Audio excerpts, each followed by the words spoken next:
I'd like to take the opportunity of having you here to try and discuss a few broader questions that I think our friends here will enjoy hearing your views about.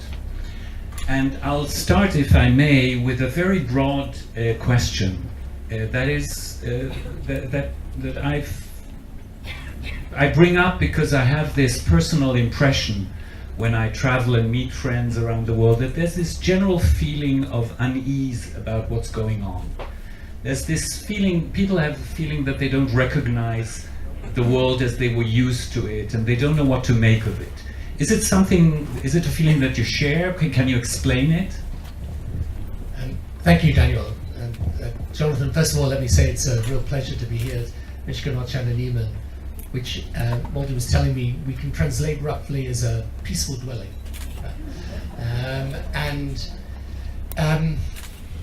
Yeah, look, it's, I'm never quite sure though whether, if you post this question at any point in time in the last couple of thousand years or more, people wouldn't have said, yeah, the world's a very troubling place. I think what I would say is today, for me at least, as someone interested in politics, it's a very unpredictable place.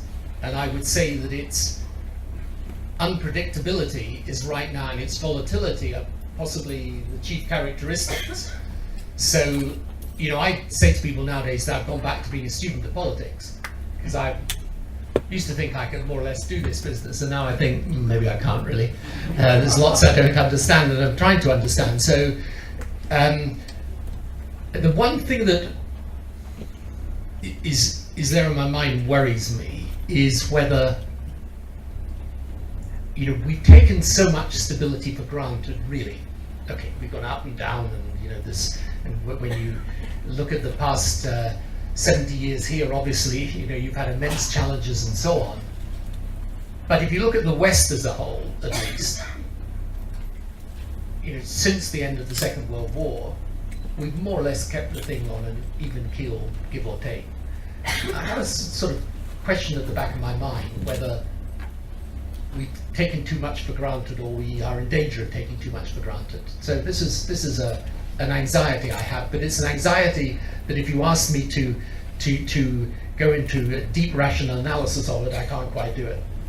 Well, luckily I'm joined by a professional, because when I was asked to interview the Prime Minister, I thought, yeah, that will be fun. And then I thought, why? I'm going to do this all by myself. So I have a professional, Jonathan Friedland, who many of you know and read frequently, and I think you've had the opportunity to interview the Prime Minister Blair in the past. So please. We have done this one or two times, but yeah. The question I wanted to ask, following up exactly what you just said, was in a way about this stability that we took for granted, and whether, I mean, how severe in a way you think the threat to that stability is, and the notion that the world order that obtained from 1945 right till now, whether that itself is in peril. Okay, so I think here are two things I definitely see. The politics of the West is more polarized, and in a more bitter way than I remember for a long time. So the level of political discourse in the UK, in the United States, other parts of Europe certainly, is less civil. People find it harder to say, okay, I understand your point of view, I disagree. I think social media itself is a revolutionary phenomenon. I think the combination of conventional and social media interacting with each other creates these fragmented media where bits of the media feel that their route to survival is to take a constituency and keep them in a permanent state of anger and grievance, usually against the other constituency. I think that worries me, because democracy democracy rests not just on the form of voting in your government, it rests on a certain spirit, if you like, or sentiment. And that sentiment is a bit of give and take. If it becomes winner takes all, that would worry me. And I see in the polarization of the debate something that troubles me and I haven't noticed so much of before. And you know, social media, as I say, gives gives a great surge to that, because it's such a sort of, can often be such a vicious form of exchange. Okay. The second thing is, we should be very clear, the geopolitics of the world is changing radically. Okay. And the rise of China is something that when I first became Prime Minister 20 years ago, you would talk about, right? Every speech you'd have a little section, the rise of China. Okay. And you make some anodyne and really rather obvious remarks about the fact that obviously China was on its way up. Right now, there's no problem in the world that could be solved without China, and China's only going to grow more powerful, and its population is 25 times the size of the UK.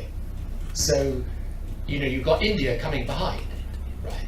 And then you've got other powers, Russia.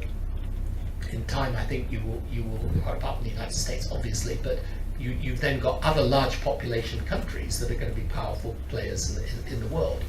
Now, here's the thing, for the last several hundred years, the West has really held sway, and the value system of the West has really held sway. But ours is not the only model in the world. I mean, the majority of people don't live in the same type of democratic systems that we do. So, we better think about what it is we're trying to defend and why we're trying to defend it, and realize that if our systems start being rendered either paralyzed or incompetent because of that polarization, you could get to the stage where people prefer a different model. When you were making those speeches and nodding to the rise of China, you would have assumed that US leadership was a constant, that was there.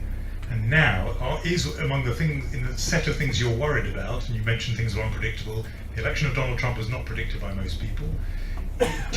Are you concerned that the US is not a reliable leader in the world in the way it would have been when you were Prime Minister? And in a way, we're sort of moving back to a bipolar model with, again, a confrontation between Russia and the US, something that we thought was gone. Yeah, but I think, yes, I think it is an additional factor. And I think if you're looking at from the European perspective right now, I mean, I know we'll get on to the Brexit bit of that, but if you look at it from the European perspective right now, I think the Europeans will have to think very carefully about what is the future of their relationship with the United States, not in the sense that we won't always be allies and friends and hopefully share the same value system, but if America decides it's going to look after its interests first in a very particular and strong way, that has repercussions for Europe. Now, the relationship between the State of Israel, for example, and the US is, I think, is of a different order from any other relationship. I think it will survive whatever comes at it and whatever changes there are politically. But I think for me certainly this is an additional dimension. But I think even before President Trump, I think even with President Obama, there was a sense that America had, post 9/11 and so on and everything that we went through, it decided that it wanted to look after itself, and that's perfectly understandable. I think with Russia, by the way, look, I think the Russian relationship will just have to be managed as best we can. But as I always say to people, the thing is, whatever disagreements we have with Russia, we also need Russia in order to resolve some of the problems of the world. So, virtually, if you ask me any question about most countries in the world, I can give you an answer. Whenever anyone asks me about Russia, I will say I don't know really. But I know we've got to live with them, so there it is. I'd like to come back to something you just said about social media and democracy. It used to be a premise that the internet and social media were the ultimate tool for democratization. And yet, in the last few years, there's this feeling as if it's turning against democracy, this tool, that it's become the tool of populism, of some anti-democratic events like interference in other countries' election campaigns, radicalization of all sorts of violent movements, etc., etc. how do you see this? Yeah, so I think we're going to have to figure it out. I mean, the social media is for good and bad because it gives people a voice. So it's given people a voice without a voice who need a voice. This is good. It's allowed people to communicate much more easily. This is good. But one of the first lessons you learn in a position of leadership, whether in politics or anywhere else, is that those that shout loudest don't necessarily need or deserve to be heard most. That's not the way social media works, right? The loudest voices are the most predominant. And for the politicians, for the political leaders, it's very difficult. I mean, today in politics, because social media has this capacity to create these vast waves of sentiment, right, which drive through the politics of a country.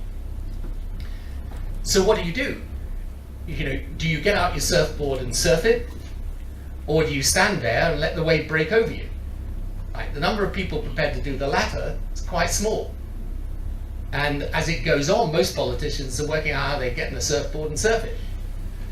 But the trouble is, they can take you to strange places.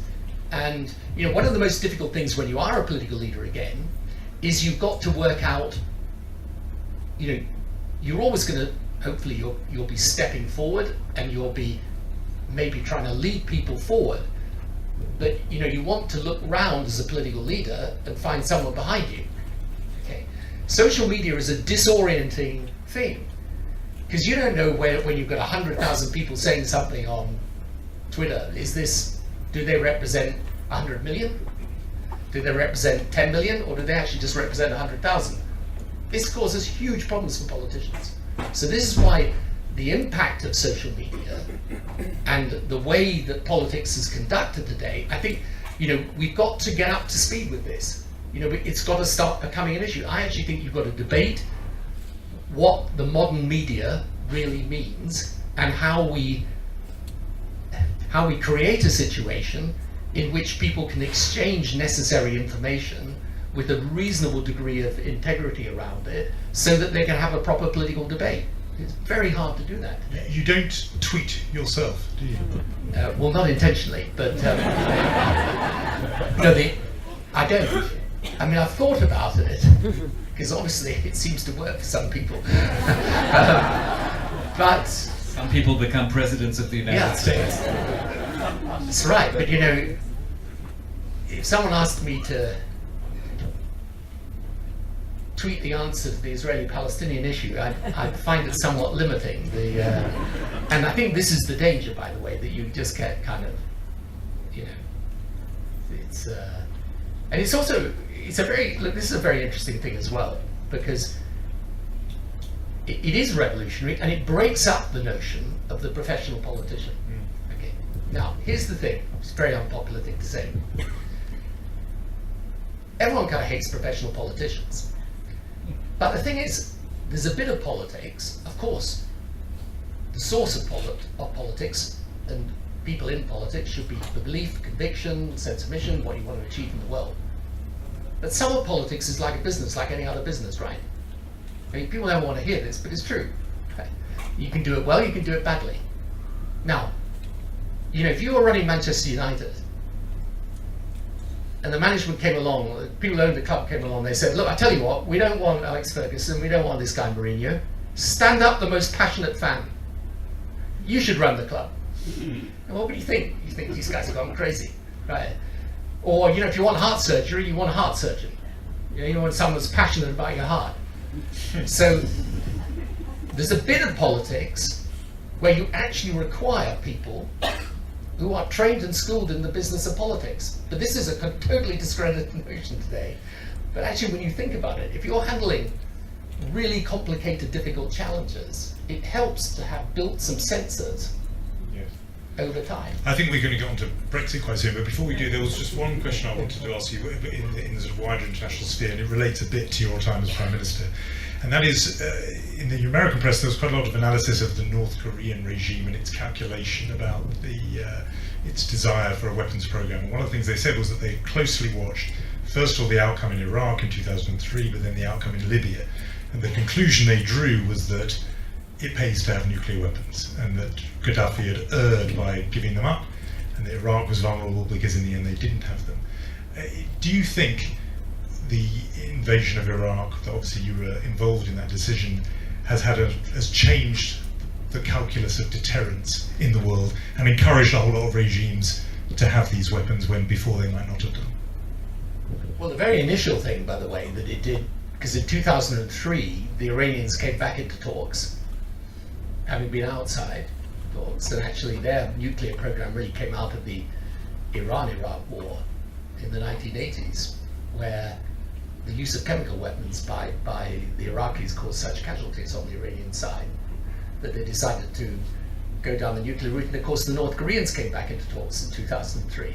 So I think they had these nuclear ambitions before. Now I think countries have always thought that it's a protection if they believe that their internal regime is either weak or they're engaged in a form of government that the rest of the world would consider unacceptable.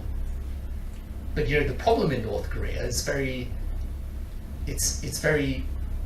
simple.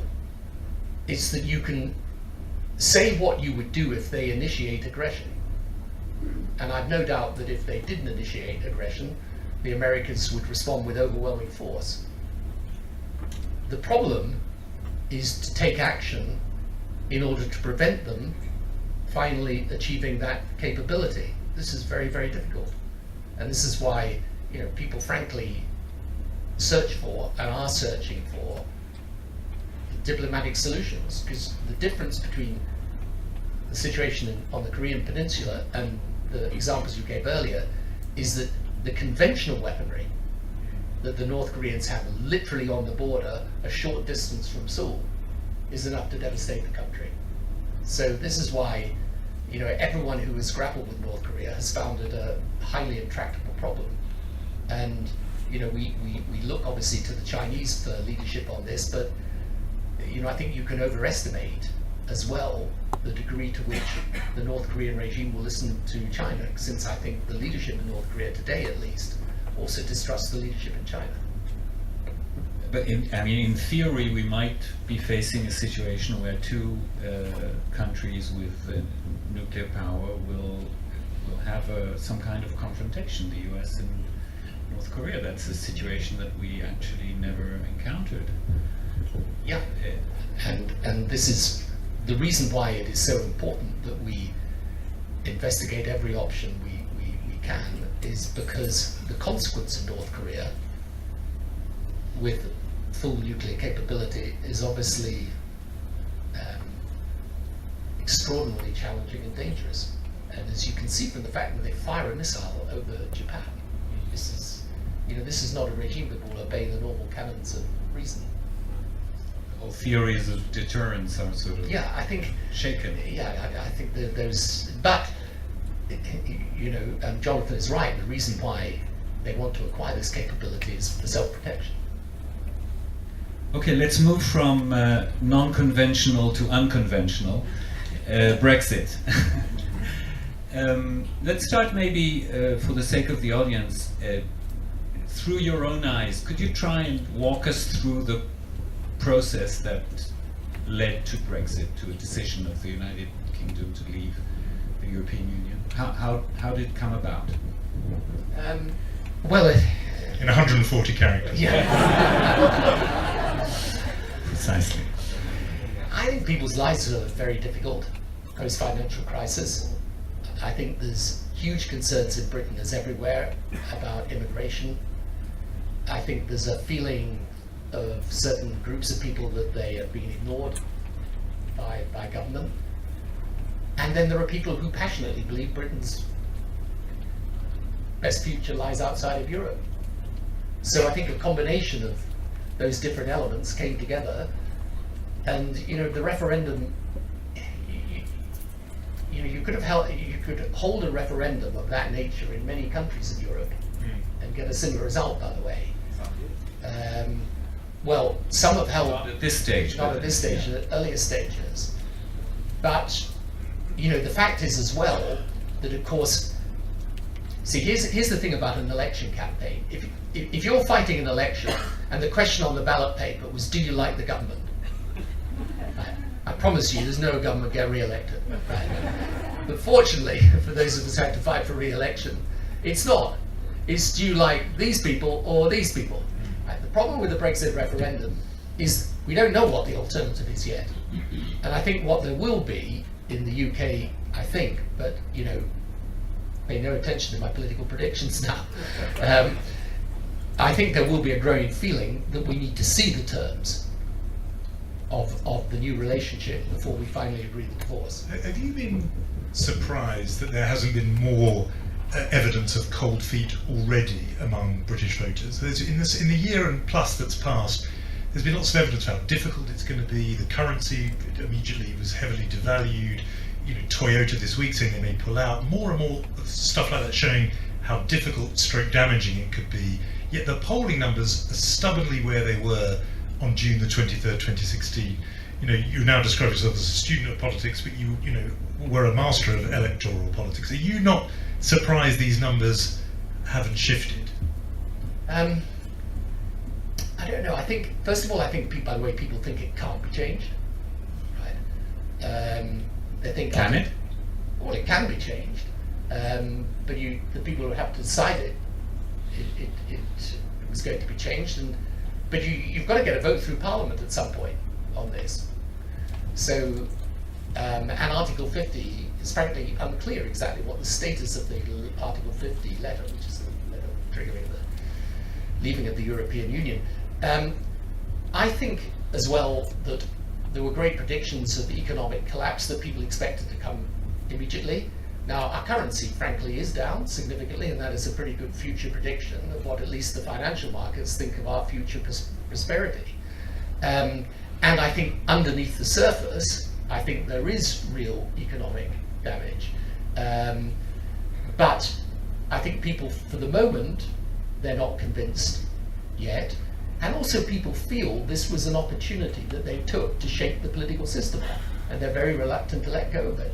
You know, they think, I showed them, I did what I wanted to do, and why am I going to give this away now? What would have to happen for people to change their minds, do you think? I think people would have to come to a reasoned view that this was contrary to their interests. Because I think you will never, there are some people who feel so strongly about Britain leaving Europe and just think Europe's a mistaken idea, it's a wrong-headed notion, and Britain's better off outside of it. Now those people are never going to be convinced, right? Because they believe in it passionately and almost, you might say, ideologically. But for the cost-benefit people, for the people who say, no, you know, I think it's better out, if they come to a reasoned view that it isn't, and that can happen as a result of various factors, I do think, and this is why I said what I said about immigration a few days ago in the UK, I think you've got to deal with the immigration issue if you're going to change people's minds, because there is a real anxiety about that. Now, I actually don't think it's principally about European immigration, but Brexit became the vehicle to register that discontent, and so you've got to show people you listen to their anxieties and concerns. But then I think you've got to try, and this is the art of political leadership in a way, to give people an understanding of why in the world that's changing, we've just been talking about China and Russia and America and so on, for Britain to absent itself, pull itself out of the largest political union, biggest commercial market, to which it's tied geographically, now literally physically by the Channel Tunnel, it's a big diminution of the country's influence and standing. So, you know, that's a more difficult argument to get across to people, but I believe it to be true. Well, that was my next question. What do you think Brexit, if it goes through all the way, what will it do to UK foreign policy? I mean, will it weaken? Will it liberate foreign policy because you're no longer constrained by the common foreign policy decisions of the EU, or will it just marginalize the UK? Well, you know, we weren't much constrained by them anyway, at least in my experience. We pretty much did what we thought we wanted to do. And, you know, Europe often, by the way, divides on foreign policy. No, the problem is this, and you can see this in the government's desire now to put more emphasis on the defence relationship with Europe. So I actually began when I was Prime Minister with the then French President, the cooperation that led to European defence, which at the time was fiercely attacked by the Eurosceptics and the right. Today you're in the bizarre position that as we withdraw from the economic structure of Europe, which by the way was the passion first of Margaret Thatcher and then of successive governments, we now want to sign up to a bigger development of the defence relationship, which, as I say, was always a point of difficulty. But what does that really show you? What it shows you is that in the end, in the world that's developing, with China, India, America, Russia, Brazil, etc., countries are going to come together in order to establish collectively what they're unable to do individually. So if you go out to Asia today, the ASEAN countries, as they're called, which is basically the alliance, not including China, of those countries out in Southeast Asia, why are they coming together? Not in hostility to China, but just in recognition. The weight of China is going to be so great in the scales that they've got to have some counterweight. Why in South America, where your Prime Minister is now, are the countries coming and banding together for the same reason? You know, why did we want Eastern European countries, Poland and the others, come into the European family of nations precisely to protect themselves in the event of a resurgent nationalist Russia, which is what is awry. So this, to me, is, in the end, you know, when you're looking at the broad sweep of history, you know, Britain is a great country and will continue to be a great country. By the way, I've never believed if you do Brexit, the sky's going to fall in, the world's going to fall in, you know, we'll be, you know, penniless outcasts. No, of course not. You know, we will make our way through that. But I think we will have lost significant influence, at least in the short term. Just before we're probably getting on to Middle East very soon, but I just wanted to follow up this point you made before about those voters who might change their mind, the ones who do the cost-benefit analysis. How confident are you that even those people could see the evidence of cost before we've already left? In other words, there are some people who have the same view, more or less, that you do, that we should remain and want that, but cannot see a way that that moment, the scales will fall from people's eyes before March 2019. In other words, we're probably going to have to come out if we're ever to go back in. Right, and so this is where all the things I've said about the unpredictability of politics can be an aid, because I don't think you can tell. And the key thing to bear in mind is, at some point, if we assume that there will be a vote in Parliament that puts before the people the terms of the new relationship, then the big decision on that is, do you remain part of the single market or not? Right. The single market and customs union. And if you take those two organizations or two areas together, 2/3 of British trade is in countries governed by the single market, because we're countries governed by the single market or the customs union. Pull out of that. Okay. It's at that point that you stop speculating, or you speculate less about the cost, and you can do a bigger appreciation of it, I think. So my view is there will come a point in time when, you know, is the analogy I use, as you know, is about the house swap. You know, what Brexit was an agreement, I want to swap my house. But I haven't seen the other house. Right now you're going to see it. You're going to visit the neighborhood, you're going to have a look at the property, you're going to do the survey, you're going to see what the neighbors are like. It's perfectly possible, having seen it, you think, you know what, I'll maybe stay where I am. Now, I don't know that that will happen, and I'm not predicting it, but I do think there's a long way to go in this argument. Not that much time. There's not that much time, but you know, time has a funny way of speeding up in politics when it needs to. Okay, we'll finally talk about ourselves now. Always an enjoyable Always thing. better. Yes, much better. Prime Minister, a few weeks back you spoke at the Herzliya conference in the context of a session organized by the Israel Regional Initiative. I happen to be part of that.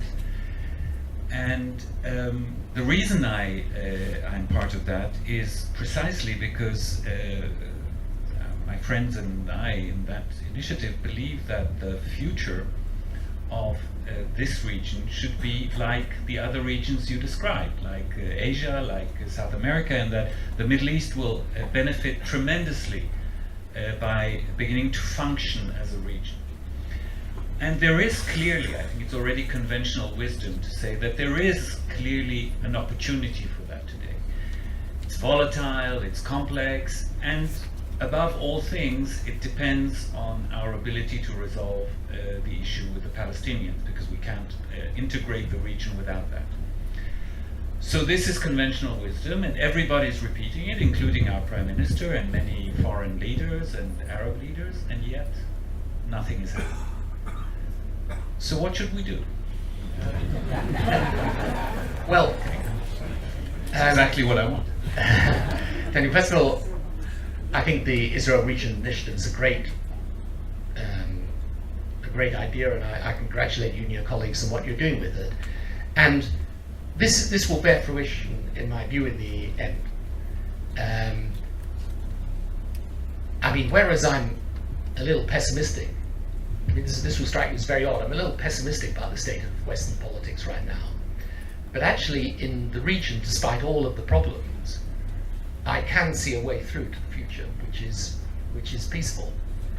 And you know, the thing that is really changing in the region is not so much here, it's elsewhere in the region where a new generation of leaders is coming into place.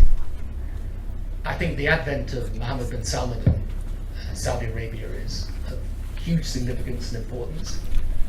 I think the program, the 2030 program, and the economic and social change that he wants to make is of enormous significance again. I think you've got a new generation of leaders around in the region who understand two things.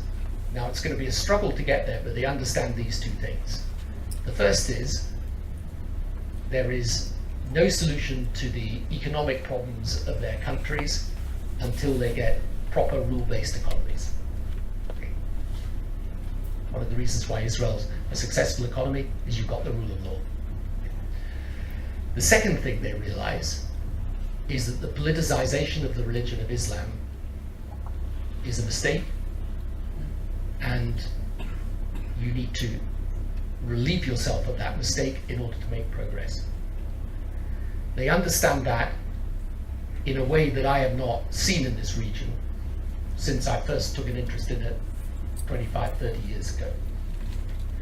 So they understand that the future is rule-based economies and societies of religious tolerance. And that is the only future. You can't join your country to the world if you're intolerant of someone because they have a different faith or a different color. It's not the way the world works today. And that new generation of leaders understand that now. So the strategic objective they have, in my view, is to create a situation in which the region is at peace, where Israel is recognized, and where they are openly and clearly in alliance with Israel. But for them, as they set out in the Arab Peace Initiative, that has to be done in conjunction with a resolution of the Palestinian question. But again, in my view, the difference today is that they are prepared actively to help and support that process, and not simply say, well, let you guys go off and sort it and then come back to me when you've done it. So this, I think, is very, very important. See, that is the way you've cast that as grounds for optimism. What people say when they hear that is essentially, you know, where's the beef? Where's the evidence of this? And Daniel's right that the Prime Minister of Israel always talks about this new alliance of Sunni states. And you know, if you saw what I saw behind the scenes, there's great cooperation.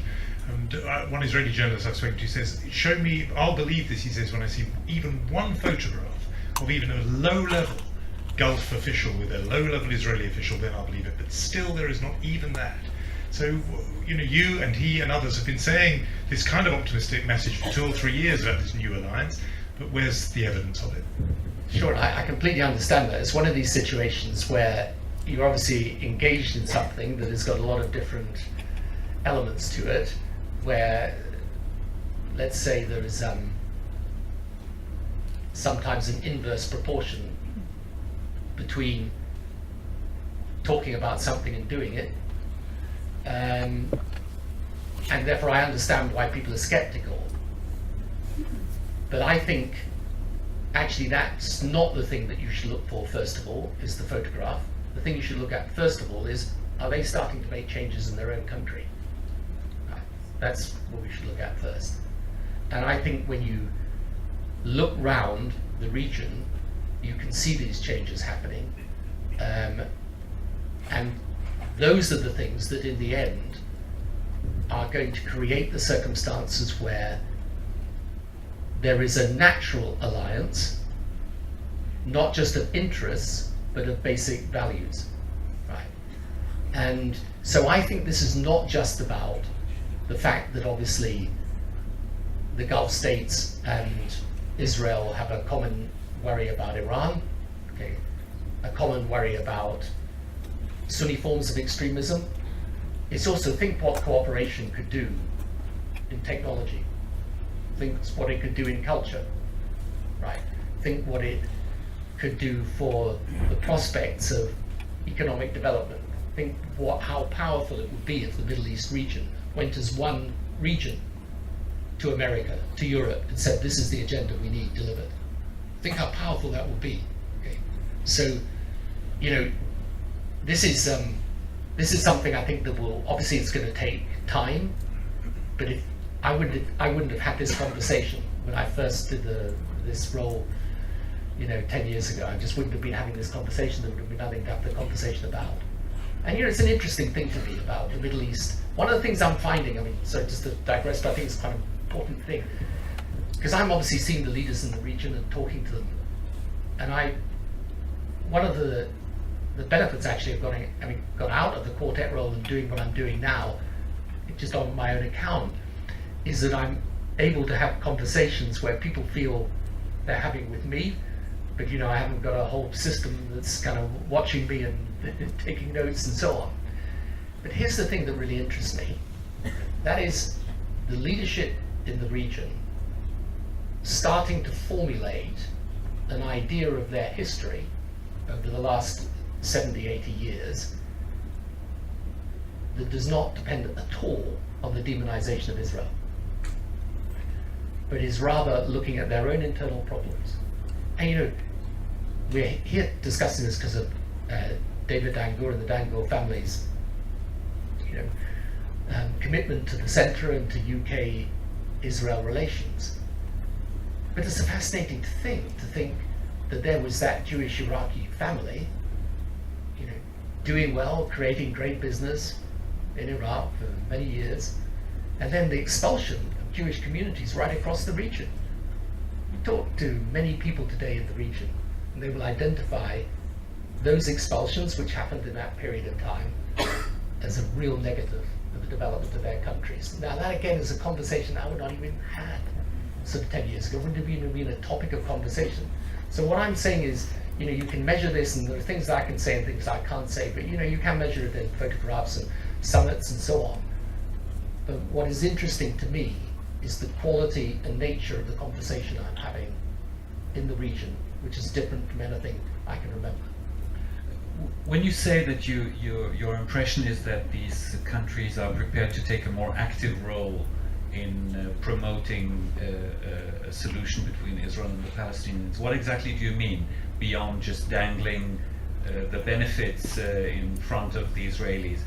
Will they somehow put pressure on the Palestinians? Will they take an active mediation role? What kind of form can it take? So I think that's kind of to be decided, but and some of it will be, as it were, giving comfort rather than creating pressure. But you can see even in what actually has been happening recently in Gaza over these past weeks, there is a willingness to understand that if you want the region to progress, and the Palestinian issue is a issue that has to be dealt with, that if your interest is in getting to that new region, you're going to have to take an interest in the dispute. And look, for years and years and years, again, this is a big change. I would have discussion with leaders in the region where you would discuss the Palestinian issue, but I would say in kind of, speaking note terms. Right? It's a Palestinian issue. Right. Now we get on to other things. That's not, today they're thinking about it, they want to know about it, they want to work out how we deal with the different aspects of it. This again, I think is is important. And for me, you see, the other thing is this. It's a very difficult thing to say. For Israel, for any government in Israel, for the Prime Minister and the government of the day to do a peace deal with the Palestinians, I think is tough unless there is clear regional underpinning. And, you know, you can make whatever criticisms you make of the Israeli government, this Israeli government or others, but there are also unresolved questions in Palestinian politics that are vital. If you as the Prime Minister of Israel are going to put the weight of peace and therefore your country's security, you know, on the shoulders of that politics. And that's why it's not just a question of pressuring people. The region is also important for the comfort it can give. That this is something where you've got partners helping solve this situation, not people just pointing the finger at you. I mean, it's something else I want to get onto, but just as a quick response to that, some people would say you're talking about improvement or a shift in values, and they would say that's pretty hard to square with the kind of really pretty appallingly brutal war that Saudi Arabia is currently fighting, for example, in Yemen, a really brutal slaughter going on there. It's hard to square that with the notion of a country that's shifting and coming into different values. But let me just also attach to that a thing about Middle East peace efforts and Israel-Palestine in particular. How much confidence do you have in the Donald Trump process? He sent his son-in-law Jared Kushner around. Are we to believe that the one functional thing about this Trump White House might be its Middle East peace initiative, or is that going to be as sort of chaotic and dysfunctional as the rest of what this White House is doing? Well, it's a slightly pejorative way of, of explaining the diplomatic initiative. Just, by the way, just before we leave Saudi and Yemen, I mean, I understand all the issues around that, but you have to understand from the Saudi point of view, they've watched what happens when you have an Iranian proxy on your doorstep destabilize their country. They're not going to let that happen in the country just south of them, which is a large population country and which has a direct influence on their security. So I hope we can resolve the issues in Yemen satisfactorily. But there won't be a resolution, in my view, unless that Iranian influence is pushed back out again from Yemen.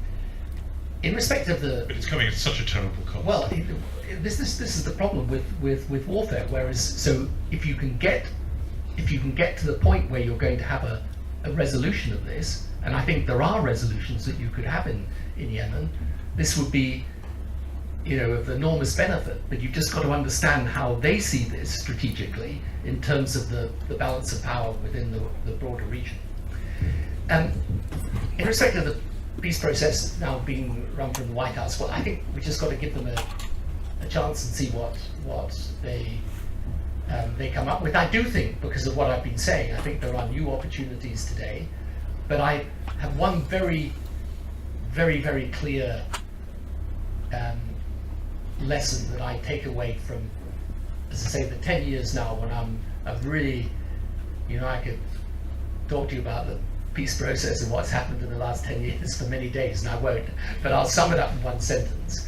The problem is not one that arises because you haven't had smart enough negotiators.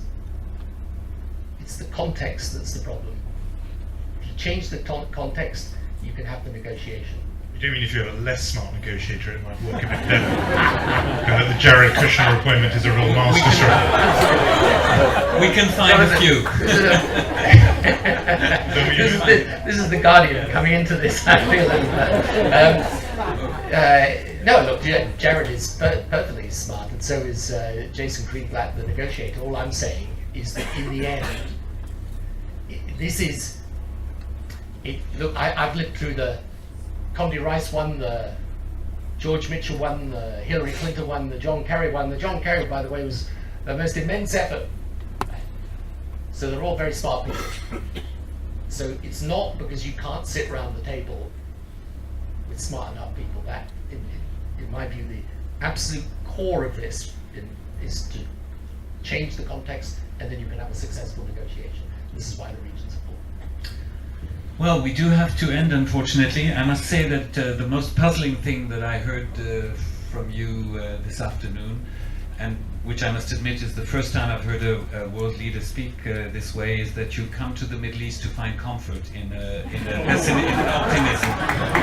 This is honestly, really I think I speak in the name of all our audience and people outside in thanking you for honoring us and becoming the highlight of this second day of From Balfour to Brexit.